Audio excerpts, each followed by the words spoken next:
Selamat siang. Semoga kita selalu dalam lindungan dan berkat yang melimpah. Banyak hal yang pengen diungkapin di video, tapi ini memang momen yang pas kayaknya ya. Kebetulan lagi tidak ada kegiatan yang mengikat. Ada waktu luang. Saya sudah lama nih nggak upload video di YouTube. Saya terkesan dengan berita terakhir tentang ancaman terhadap kebebasan pers. Ini asik nih. Kalau kita lihat, kita rasakan pers belakangan ini kan bukan belakangan deh. Mulai dari beberapa tahun, beberapa bulan, beberapa dekade lah. Pers ini dari dulu kan punya kiblat yang sama terhadap pemberitaan. Artinya kiblat yang sama, hal yang diungkapkan adalah hal yang umum dan sudah pasti diketahui umum publik. Dan hal yang tidak terlalu membuka cakrawala berpikir atau menguak informasi baru atau fakta baru. Hal ini bisa kita lihat bahwa satu pers, ini pers baik yang kita bicarakan ini baik di media massa seperti koran, buletin, majalah, ataupun TV, ataupun radio ya. Kalau kemarin itu heboh tentang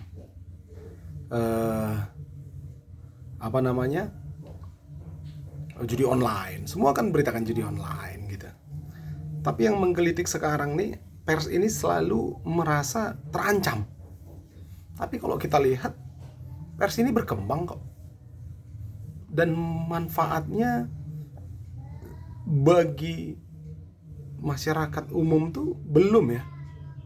Seperti saya bilang tadi, belum menyentuh hal-hal yang menjadi fungsi pers, itu memberitakan hal yang seharusnya secara benar, berimbang. Kayaknya kan pers ini selalu digambarkan bekerja di bawah ancaman, di bawah tekanan lah.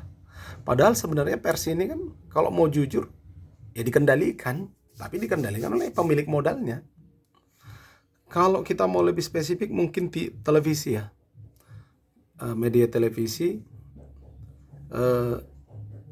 ataupun koran itu, semua ini kan ada pengendalinya, dan ini tidak terlepas dari pemodalnya gitu. Kalau dari segi ancaman, tekanan gitu, dari yang diterima, saya juga nggak ngerti ya, mereka ditekan siapa, diancam siapa gitu. Karena pers ini juga kan bukanlah perwakilan malaikat yang membawa berita ke bumi. Mereka adalah manusia-manusia seperti kita yang profesinya mencari berita, dan yang pencari berita ini mempunyai panduan khusus dari atasnya, redaksinya kah, redakturnya kah, siapapun itu. Gitu. Jadi kayak berita terakhir nih, ada koran media ya kita sebutlah namanya Tompe, dapat kiriman kepala babi, dapat kiriman bangkai tikus. Saya bingungnya, itu dianggap ancaman kebebasan pers. Emang kepala babi dan bangkai tikus menakutkan? Itu satu. Yang kedua, ini ancaman ini bisa diidentifikasikan dari siapa? Harus jelas dong. Kalau merasa terancam, ya terancam oleh siapa? Ya kan orang yang bersengketa, bermasalah pun harus ada pro dan kontranya. Yang bermasalah di hukum pun ditanyain, kira-kira ini dari siapa, kalau kita yang merasa jadi korban penekanan itu gitu. Sama pers ini, Tompe ini bermasalah dengan siapa dan apa masalahnya. Sehingga dia mengatakan dapat kiriman kepala babi dan bangkai tikus itu merupakan ancaman kebebasan pers. Padahal yang dimaksud kebebasan pers ini maunya seperti apa gitu loh. Dapat kiriman bunga, dapat kiriman uang, atau dapat parcel. Saya bisa menganalogikan bahwa hal ini sebenarnya permainan si Tompe sendiri, merasa dia korban dari suatu kejadian ini, yang saya pastikan bahwa bisa jadi mereka ini mendapatkan reputasi yang baik, viewer lah, perhatian publik setelah kejadian ini. Ternyata kan dampaknya apa gitu? Kalau misalnya, maaf nih, emang kalau misalnya pers itu dikendalikan oleh seseorang, lembaga, badan, kita sebutlah negara misalnya, masalahnya di mana? Apa efeknya? Toh juga selama ini mereka bebas, kebebasan mereka dapat juga tidak berimbas sama kebaikan masyarakat. Ini kan soal cari duit aja di kehidupan ini. Setiap orang memainkan perannya profesinya gitu.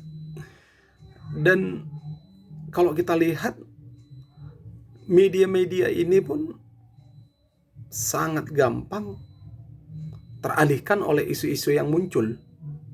Seperti saya bilang tadi, mana yang lagi tren itu akan langsung ikut. Sebenarnya ancaman pers ini lebih ke eksistensinya karena sudah digerus oleh media sosial, TikTok, Instagram, Facebook. Oh, sangat cepat itu beritanya mengalir dan tidak ada filter. Bayangin kalau ada suatu kejadian, reportase warga itu sangat gamblang gitu. Kalau perannya pers ini tadi sangat baik ya, misalnya ada nih penembakan polisi di Waikanan, Lampung, usut dong, tuntas. Takut. Tadi merasa tertekan oleh siapa? Justru kalau memang memberitakan sesuatu fakta dan mendapat tekanan, saya yakin publik akan bergerak dengan sendirinya untuk membela Anda. Coba lihat tuh yang di polisi yang ditembak itu. Ini terserah siapa yang salah, siapa yang benar. Tapi yang jelas kejadian itu merupakan tindakan kriminal, tindakan yang tidak diperbolehkan dimanapun, gitu. Jadi pada saat Anda memberitakan misalnya itu dan Anda merasa diancam dan Anda mengungkapkan ancaman itu, waduh, Anda akan dapat dukungan. Saya yakin dengan spontan semua masyarakat akan mendukung. Karena ini soal salah dan benar kalau pers itu, bukan soal baik dan buruk. Ya. Jadi jangan merasa Anda paling terzolimi.